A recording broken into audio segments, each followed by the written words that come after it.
Hi Aquarius! Welcome po sa ating channel. At ito ay inyong Daily Gabay Tarot reading for December 19, 2024. Please be reminded kung naka-resonate kayo, comment down. Kung hindi kayo naka-resonate, ibigay niyo po sa iba kasi channel reading po ito. This is for you Aquarius ngayon December 19, 2024.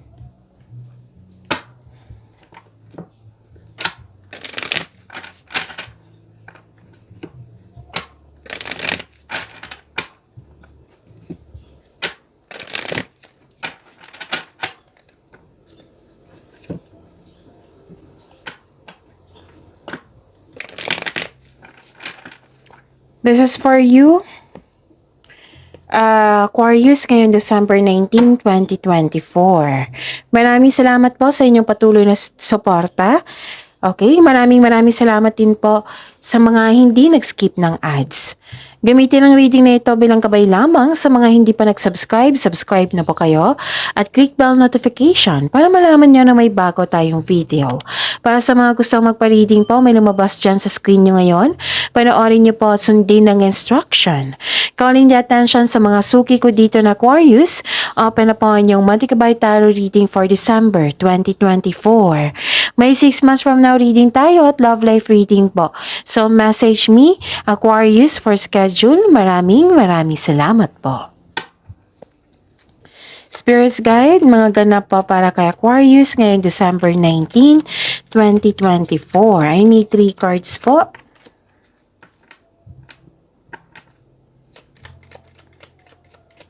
Aquarius, December 19, 2024. I need, okay.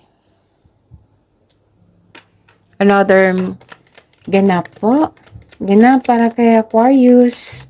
Spirits Guide.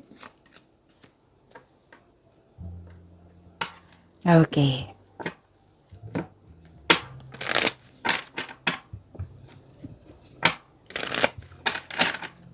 Spirits Guide, mga mensahe po. Spirits Guides, Angels, Archangels, Guardian Angels, message nyo po para kay Aquarius ngayon December 19, 2024.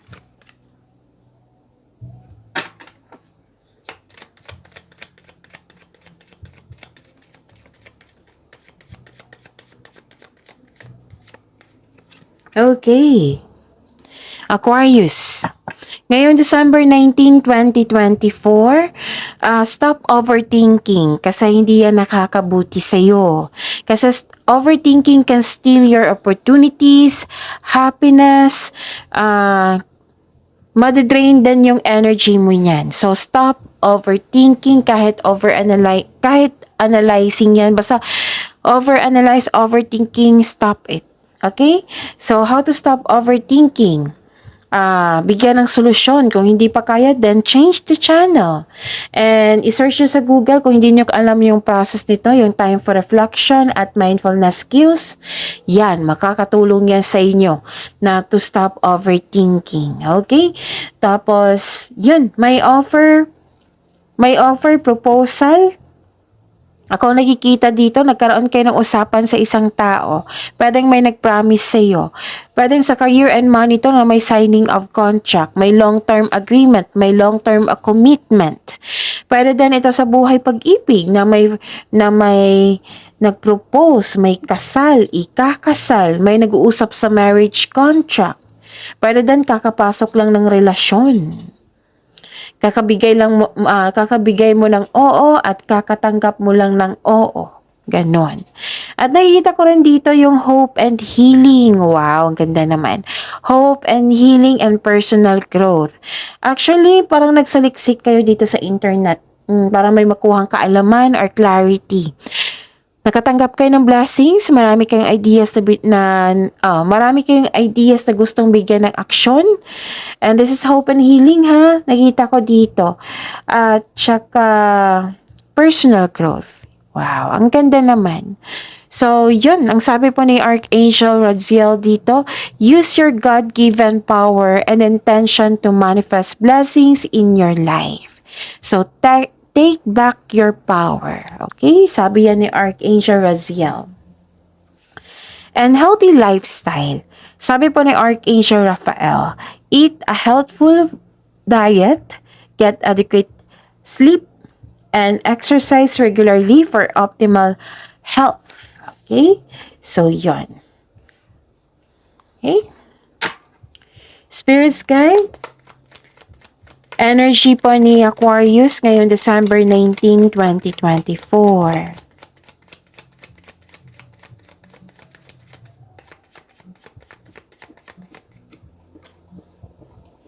And the clarification of this card po para kay Aquarius, Spirits Guide.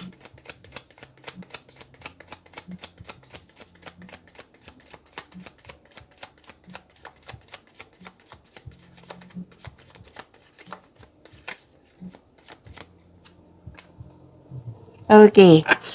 Aquarius, napanood nyo na ba yung 2025 tarot reading nyo po? Tungkol po iyon sa career and money and love life.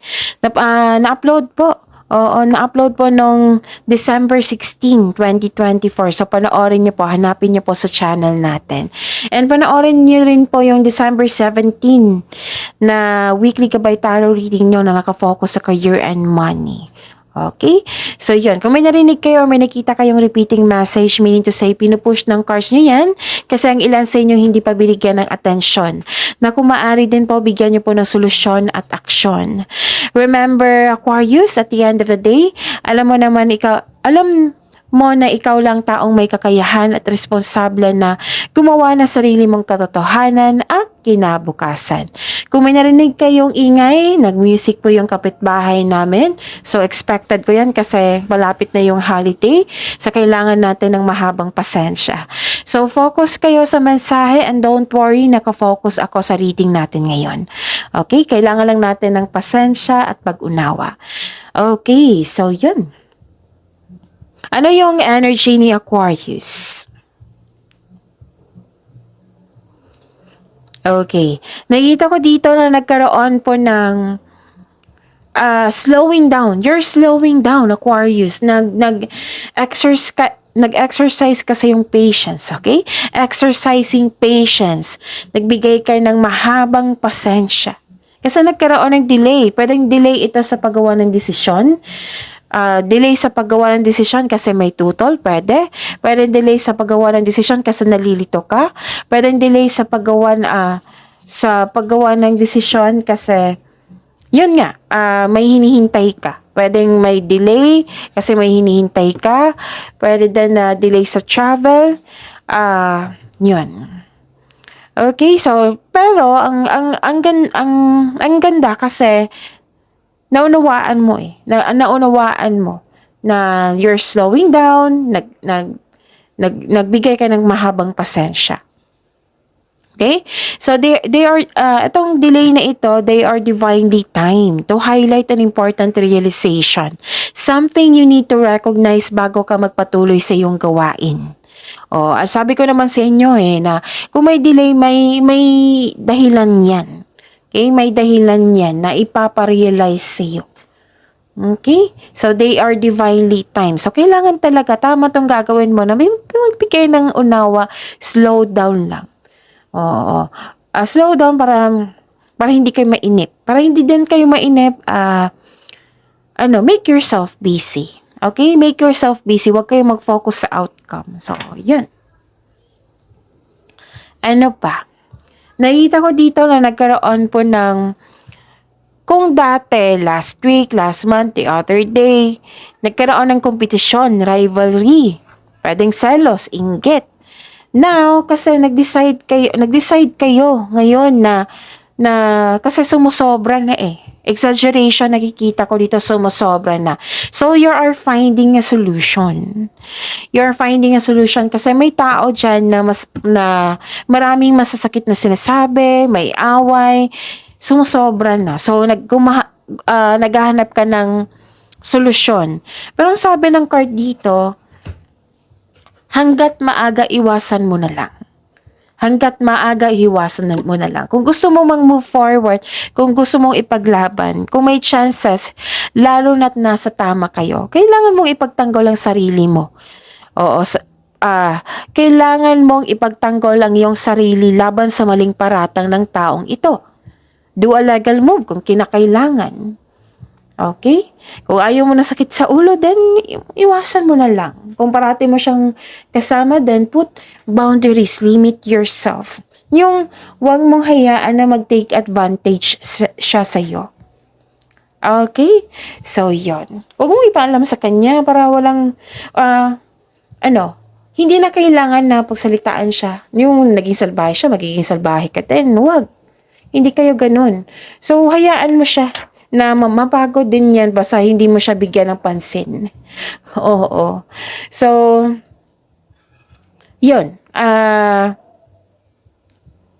Ipag-pray mo yung nararamdaman mo. Basta, gawa kayo ng solusyon in a legal way. Legal. Okay? Sa kabutihan. Dito tayo sa kabutihan. Okay? So, yun. Pero hanggat maaga, iwasan mo na lang po daw. Okay? So, Spirit's Guide. Spirit's Guide, career and money po ni Aquarius ngayong December 19, 2024.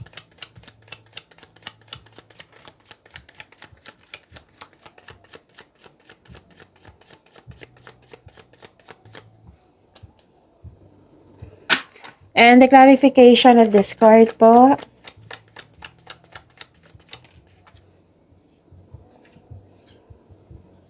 Okay, sa career and money niyo po. Okay. Nakikita ko dito na nagkaroon po ng abundance, new beginning. Pero parang may delay. Oo, delay delayed abundance. Pero hindi to cancel ha, matutuloy po ito, Aquarius. So, tama yung gagawin mo na magbigay ng pasensya, magbigay ng pag-unawa. Oo, na yun, magbigay ng mahabang pasensya. So, may sabi dito na may dumating na opportunity na hindi mo napansin. Hindi mo ito nakita dahil you are trying too hard sa isang opportunity. So, may dumating daw na opportunity na kailangan mong bigyan ng pansin kasi nakatadhana yun sa'yo. Ano ba yan, Miss Job? Anong opportunity yan? Itanong nyo sa inyong intuition. Okay? So, yun. Kung i-search nyo sa Google kung hindi nyo alam yan on how to connect to your intuition, and kasi maraming paraan yan. The universe asking you to loosen grip and relax. Mag-reconnect ka at mag-ask ka ng divine assistance. Yan yung sabi ko sa inyo kanina pa na mag-ask kayo ng divine assistance. And you need to be calm and relax pag-balance po. Ito yung advice sa lahat ng air signs, Gemini, Libra, and Aquarius sa mga cross-watcher dito.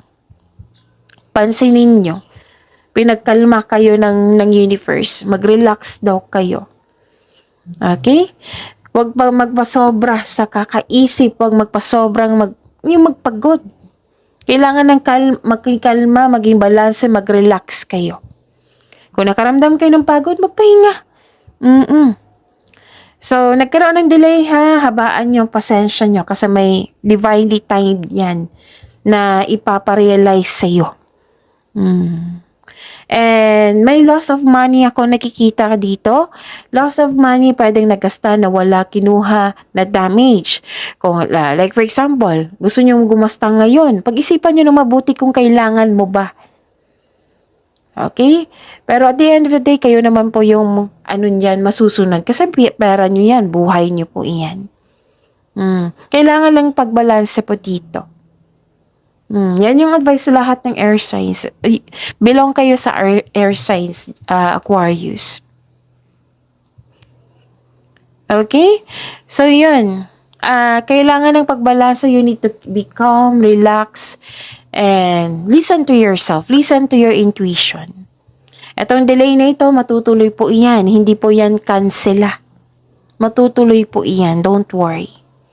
May nakita nga ako ditong gift from the universe, posibleng job opportunity or unexpected sum of money. Kaya nga may sinabi dito, bigyan mo ng pansin yung opportunity na dumating na hindi mo napansin. Kaya nga ang advice dito na mag-connect kayo sa intuition para malaman mo ito. Kasi nakafocus ka sa isang bagay.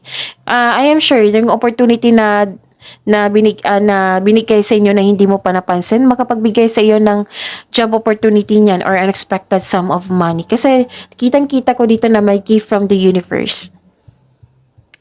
Okay? Na may paraan na ma-enhance yung kaperahan mo.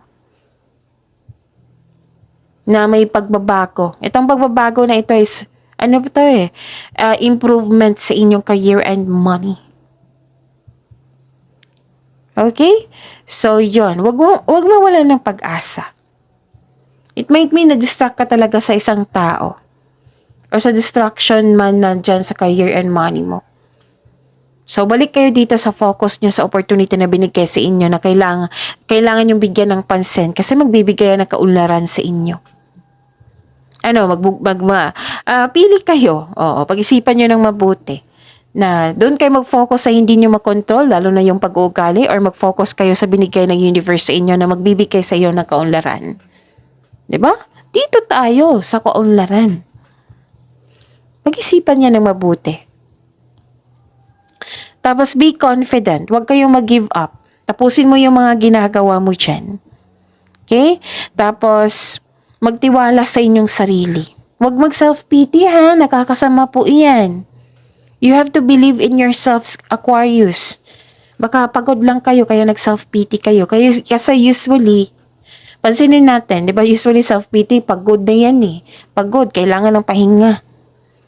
Kasi nag-overthink kayo dito. Okay, di ba may sabi ako sa inyo na hope and healing? Kanina sa oracle card nyo, lumabas dito sa tarot card nyo. Okay? Na magkakaroon ng hope and healing.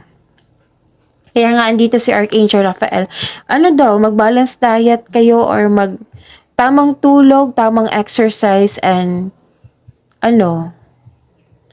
magkain kayo ng healthy foods. Sabi po ni Archangel Raphael. Gawa po daw kayo ng paraan para maging healthy kayo. Okay? Tapos, yun, magtiwala sa inyong sarili. Iwasan nyo mag-self-pity ha. Stop overthinking na. Tapos, inspiration is on the way, Aquarius. Huwag kayong mag-give up. Your body and soul will heal, but that healing will take time. The advice is be inspired. Dreams do come true. All your dreams are coming true. Diyan, maniwala kayo dyan. Kailangan lang ng action, di ba? Para maisakatuparan yan. Binigyan kayo ng blessings ng universe para pagyamanin nyo. Para magkaroon ng reality. Okay? Tapos, yan. Huwag mo walan ng pag-asa kasi may hope and healing and personal development akong nakikita dito. Spirits guide, love life, self-love, partnership, and romance ni Aquarius kayong December 19, 2024.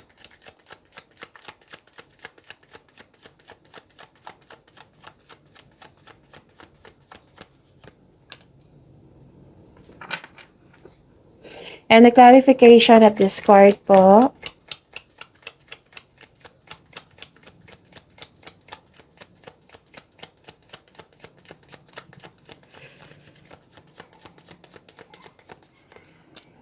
Okay.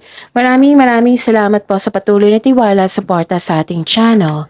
At maraming salamat din po sa mga hindi nag-skip ng ads. Nakita ko dito na nagkaroon po ng defensiveness, paninindigan. Okay, may ganap na conflict.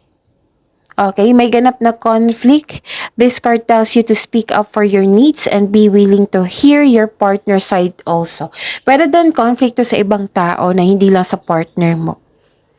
So, makinig ka sa kanya, makinig din siya sa iyo. Communication is the key. Adjustment ay kailangan. May kinakaharap kayo ngayon na challenges pero ma-overcome niyo po ito, sabi ng card. Sa mga single po, huwag kayong matakot sa difficulties in love. Put a clear intention also. Okay? Nakikita ko naman dito na buong tapang mo itong harapin, itong challenge na ito. Katapangan at kumpiyansa sa gitna ng anumang klaseng atake. May ganap na pinagtanggol mo yung kaibigan mo o miyembro ng pamilya laban sa iba. Okay? Tapos wag po daw kayo magtutok masyado sa problema. Kasi magdudulot ito ng pagtigil. Marami pa kayong gawain, oh. Ito yung sabi ko sa inyo kanina pa na naapektuhan kayo sa distraction. Hindi naman yan maiiwasan eh. Kaya lang, ang advice mo dito, wag kayong huminto. Kuminto lang kayo kapag pagod kayo. Siyempre, magpahinga kayo. Okay? Tapos, magkakaroon ng pag-uusap po dito, pero magiging okay naman ang lahat. May nagbago eh. May biglaang pagbabago, pero some of you hindi natanggap yung pagbabago. Na may fear of letting go. Okay? Tapos, Aquarius, may chance na babalik yung tao ng loko sa iyo, kaya mag-ingat. Aquarius, pansinin nyo, kung everyday kayo nanonood sa reading natin, pansinin nyo. Parati ko itong napansin sa inyo, Aquarius, at hindi naman ako Aquarius. Parati kong napansin sa inyo to na may nanloko sa inyo before, at gusto niyang bumalik sa inyo na makipag-connect. Oo. Wala naman sinabi dito na hihingi ng sorry. So, tingnan lang natin sa susunod na reading natin. Baka may gagawin na siya. Pero sabi ng card dito, mag-ingat eh. It might be, hindi pa nagbago itong taong ito. So, pay attention ha. Be ready na lang din. Okay? Be ready. Kailangan maging wiser kayo ngayon ha. Okay, Aquarius. Tapos, kung gagawa kayo ng plano ngayon or desisyon, siguraduhin karapat-dapat pa. Okay? Kasi may nakita ko dito, may chance na babalik ulit sa pagkakamali. So, yun yung sabi dito. So, yun. Kung gagawa kayo ng desisyon ngayon, hakbang, plano, siguraduhin karapat-dapat. Okay? Tapos, yun. Kung dati hindi kayo nagkasundo, magkakasundo naman kayo dito.